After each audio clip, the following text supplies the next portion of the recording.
ao vivo com Silmar César Miller. Bom dia, Silmar. Muito bom dia, meu caro Otávio, nossos amigos do Terra Viva. Eu pedi para baixar um pouquinho aqui, que antes estava o operador que mandava o eco para você, agora está um estourado aqui. Baixa um pouquinho o Silmar aí. Obrigado. Bom, Silmar, parece que o tarifaço vem mesmo, hein? E agora, daqui a pouquinho a gente fala disso. Vai, vamos primeiro com os números do mercado. É com você. Tavinho, vamos lá então. Mercado financeiro, dólar operando com leve queda nesse momento, 0,2%, R$ 5,58. E o mercado de ações, buscando uma pequena reação aqui, o índice Bovespa subindo 0,4%.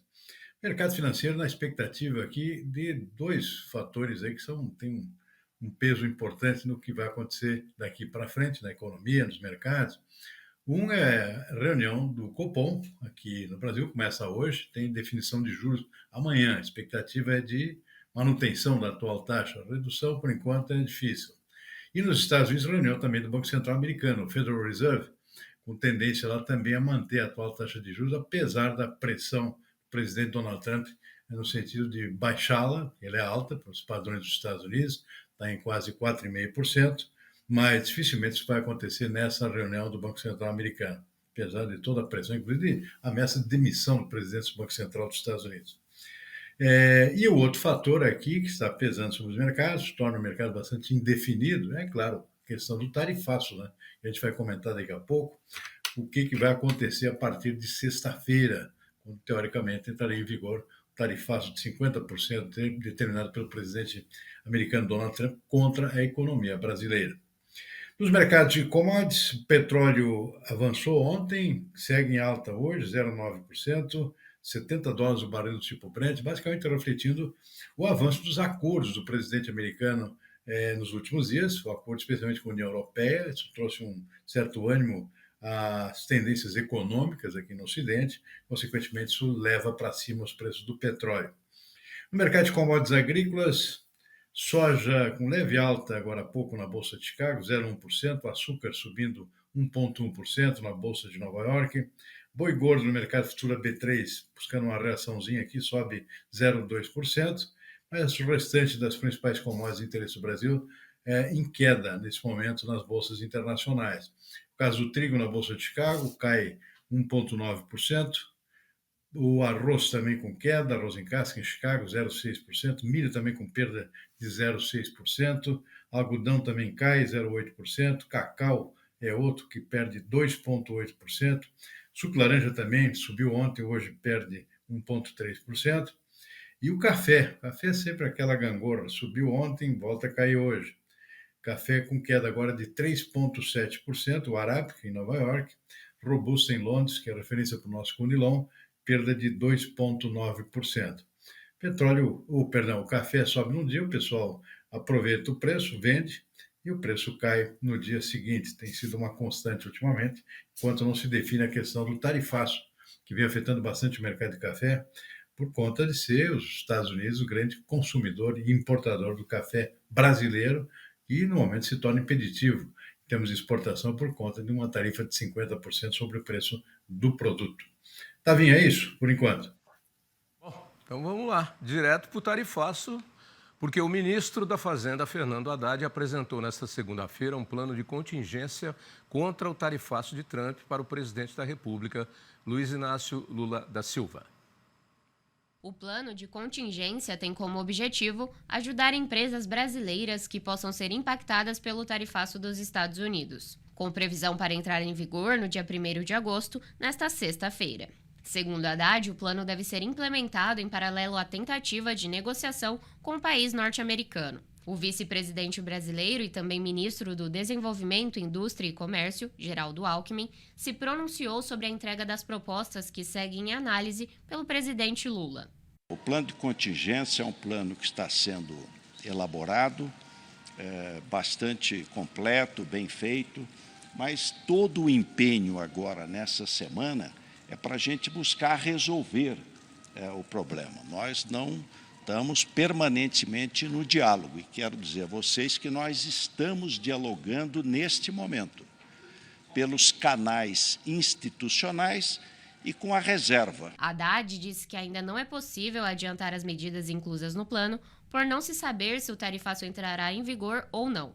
Segundo o ministro, o governo brasileiro aguarda uma resposta referente às cartas que foram enviadas à Casa Branca e voltou a dizer que o Brasil não sairá da mesa de negociação, que está sob comando do vice-presidente Alckmin. Então, o ministro Haddad faz seu discurso aí otimista, diz que não sabe se as tarifas vão entrar ou não em vigor. O vice-presidente diz que as negociações prosseguem. Mas, na verdade, estamos aí pela hora da morte. Daqui a 3 dias, o dia 1º, e não tem nada resolvido, a não ser diz que pediu para isentar a Embraer, diz que pediu para isentar os alimentos, mas o tarifaço vem e vem. E o Trump já disse que a tarifa média mundial está aí nas manchetes e destaques, será de 15% a 20%, que é o que todo mundo tem negociado, que é o que nós comentamos e você trouxe aqui na primeira negociação que o Japão fez, você mesmo disse, Silmar. Parece que o Trump sinalizou que a coisa vai ficar aí exatamente entre 15% e 20%, e é o que está sendo acordado. A maioria dos países dos BRICS, inclusive os gigantes, os grandes, já se acertaram com os Estados Unidos. O Brasil é o elo mais fraco, é o último, e está aí, como disse o Cláudio Humberto, com um presidente que se faz de pobre arrogante. Foi o que ele disse, e está lá. Né? Depois eu vou falar mais umas coisinhas aqui, mas é o seguinte, quem faz plano de contingência, meu amigo, é porque a vaca já foi para o brejo. É com você, Silmar. Davi, bom, a verdade é o seguinte, tem havido um contato concreto, efetivamente, em termos de negociações, de contato, só do vice-presidente. Conversou ontem com os seus pares aqui, com um dos ministros na Casa Branca, ou seja, um contato de um certo nível, porque os demais aí são simplesmente tratativas aqui a nível de Congresso nos Estados Unidos, essa comitiva de senadores e deputados que está lá, não sei se vai adiantar muita coisa. Então tem havido esse contato praticamente nas mãos do vice-presidente, que tem um certo trânsito lá. O presidente Lula praticamente não vai falar com ninguém, muito menos com o presidente Donald Trump. Deveria ser o caminho ideal, pegar o telefone e ligar para o Trump diretamente. Parece que isso não vai acontecer.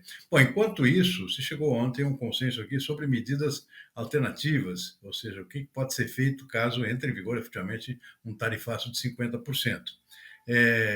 O governo não quer divulgar quais são essas medidas, porque está querendo, antes disso, esgotar todas as possibilidades aqui, no sentido de um acordo, antes da entrada em vigor desse tarifaço aqui, se é que vai entrar em vigor, efetivamente vai ser adiado, em princípio, no dia 1º de agosto, sexta-feira dessa semana. Tem 3 dias só, 2 ou 3 dias para isso entrar em vigor.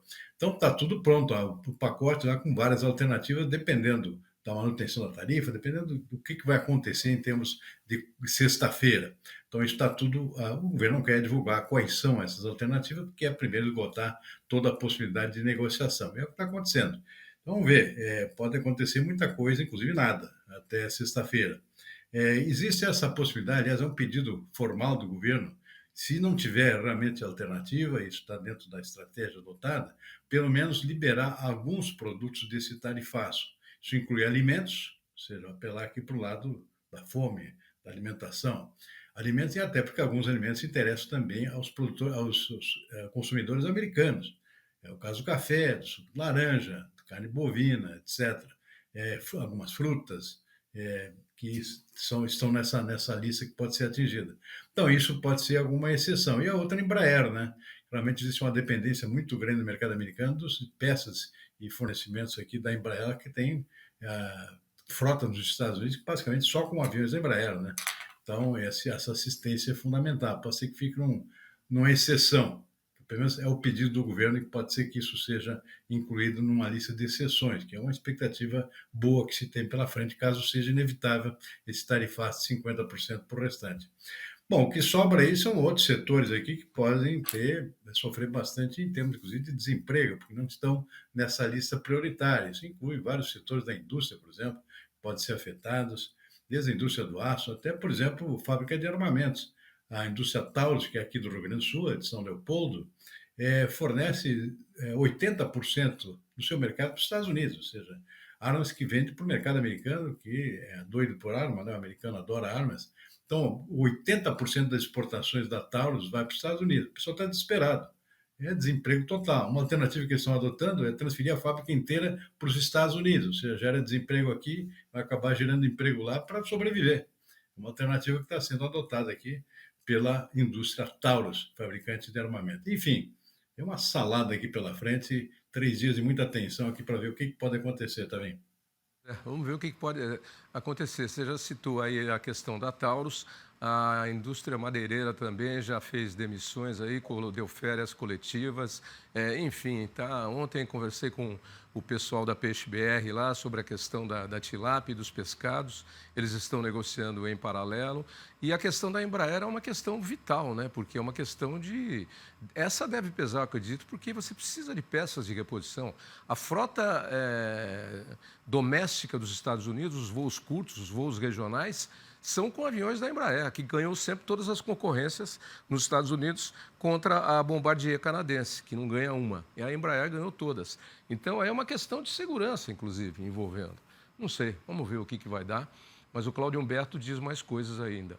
Diz que o Brasil é o elo fraco dos BRICS, que os Estados Unidos brigar com a China, com a Índia ou com a Rússia, a parada ia ser pesada e dura. É mais fácil brigar com o Brasil e impor aqui, porque o Brasil é minhoca e é pequeno perto dos grandes. Que coisa, não? De um dos 4, talvez do principal, do primeiro do BRICS, na fundação dos BRICS, eu acho que nós éramos aí, a China 20 anos atrás era muito atrasada, muito completamente diferente do que é a China hoje. A Rússia vivia uma pindaíba, a Índia daquele jeito dela. O Brasil era quem tinha as maiores perspectivas de crescimento no mundo e hoje é considerado o elo fraco do BRICS. Erramos de bandeja, hein, Silmar? Rebaixados para a 3ª divisão.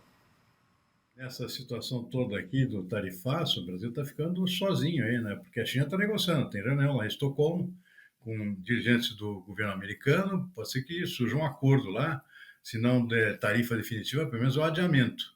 A Índia, que é outra que não tinha se definido até agora, outra potência importante em termos econômicos, está disposta a negociar.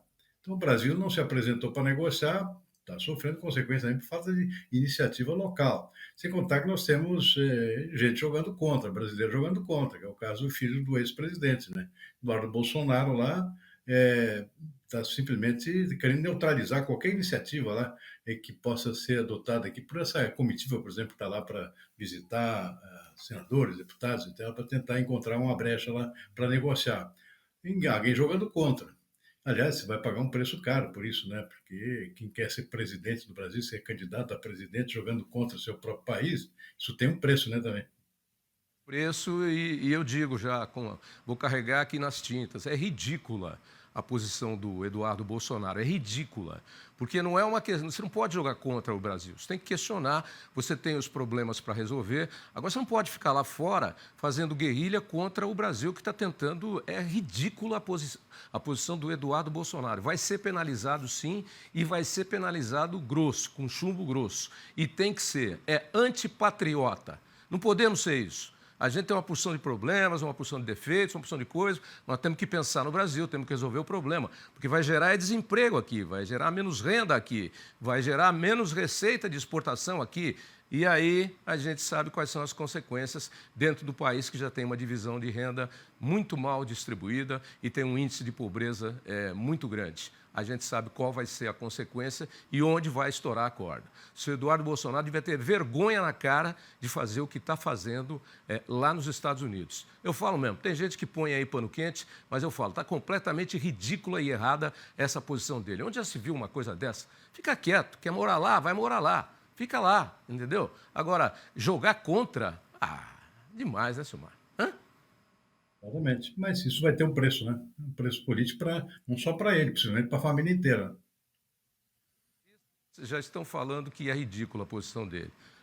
Já ouvi isso de muitos bolsonaristas, até a turma. Né? Então, para com isso. Bom, o déficit de armazenagem em Mato Grosso alcançou 52 milhões de toneladas. O estado é o maior produtor nacional de grãos.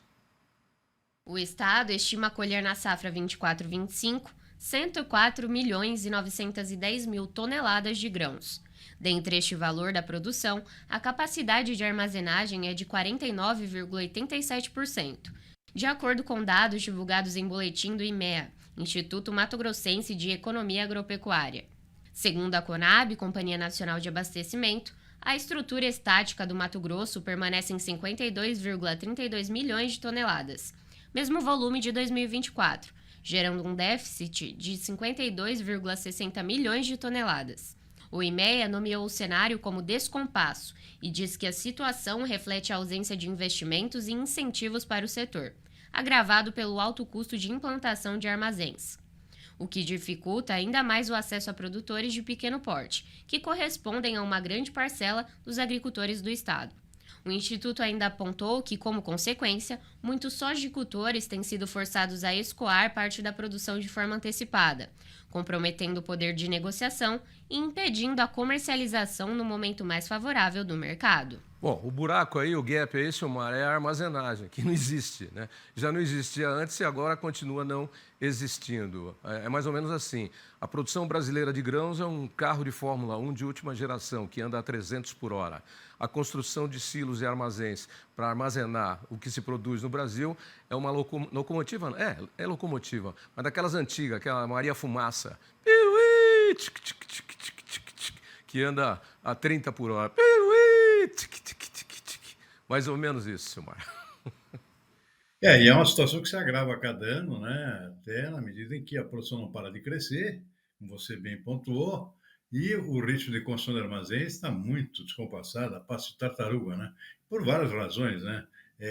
E se agravando essa situação esse ano ainda por conta da alta dos juros, né? O financiamento para a construção de armazéns ficou praticamente inalcançável aqui para produtores pequenos ou médios, né?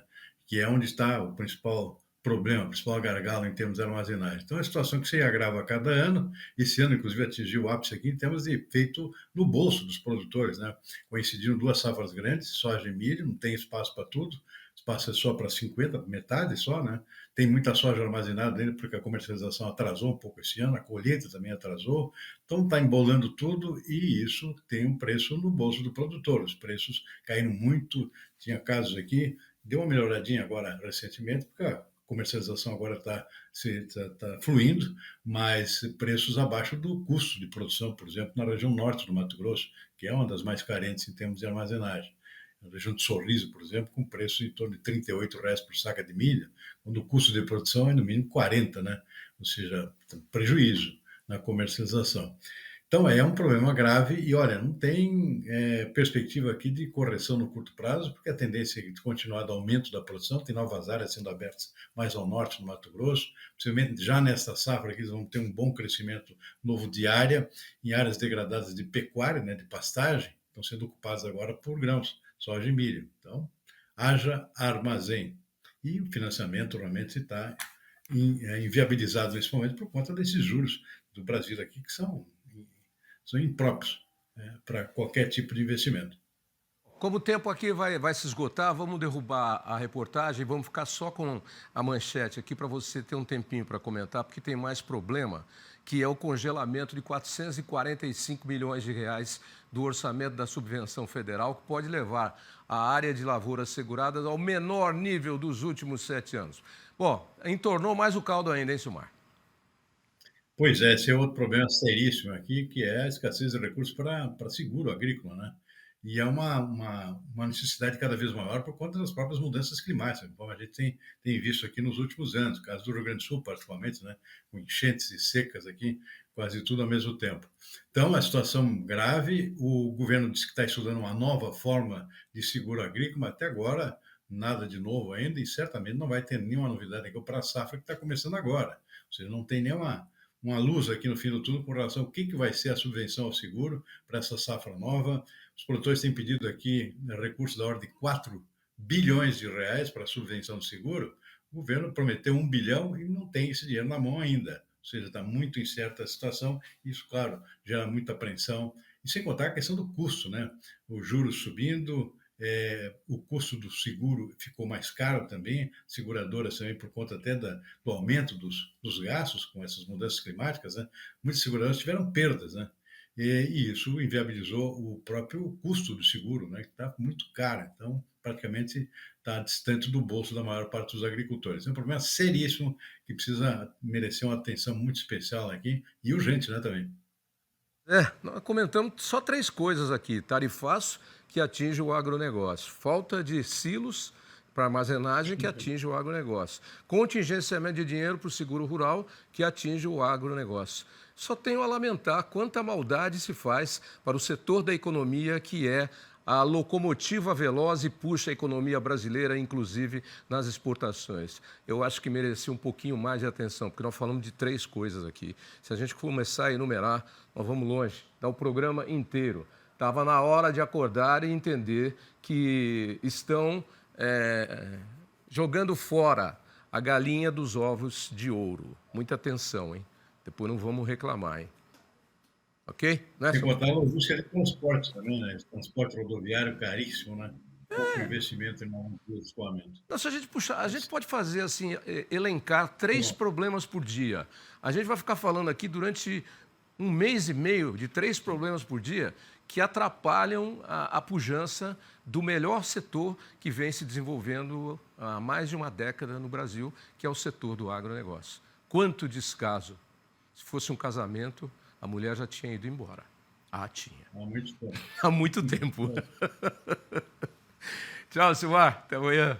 Abraço. Tchau, Daniel. Boa tarde para você e toda a equipe. Até amanhã. Abraço.